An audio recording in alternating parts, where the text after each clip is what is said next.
Concepts, values, practices.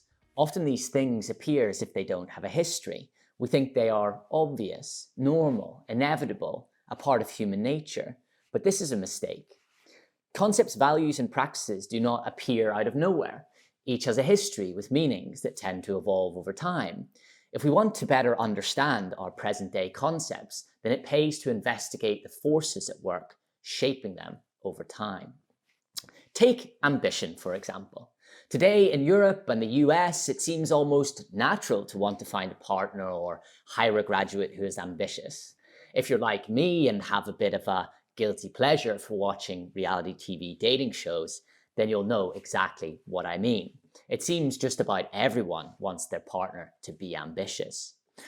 Go back a few hundred years, however, and as William Casey King argues, ambition was replete with associations of sin and vice.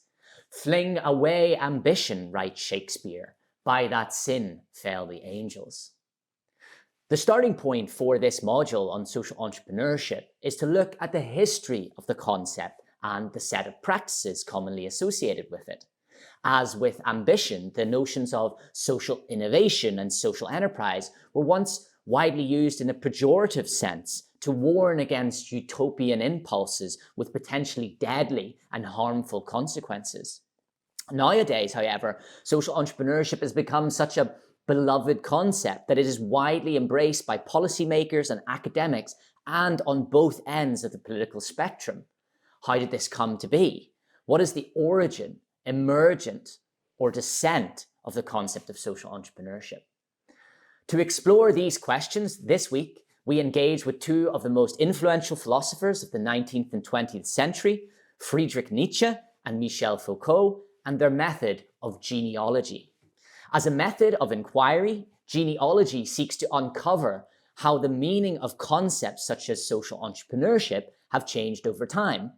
More specifically, genealogy is concerned with exploring the historical contingencies and workings of power which have transformed different concepts and ideas such as social enterprise or ambition into what they are.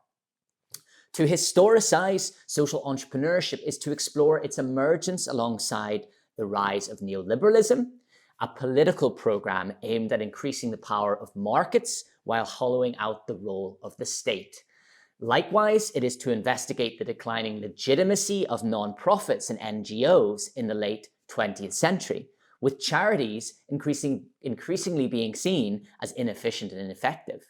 How have these forces and others shaped social enterprise?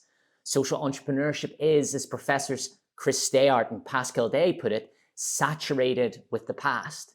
Our focus this week is on uncovering that past with the aim of better understanding and shaping the present. I'm really looking forward to it, not least of all because Glasgow Caledonian University is home to one of the largest historical archives on social enterprise of any university in the world.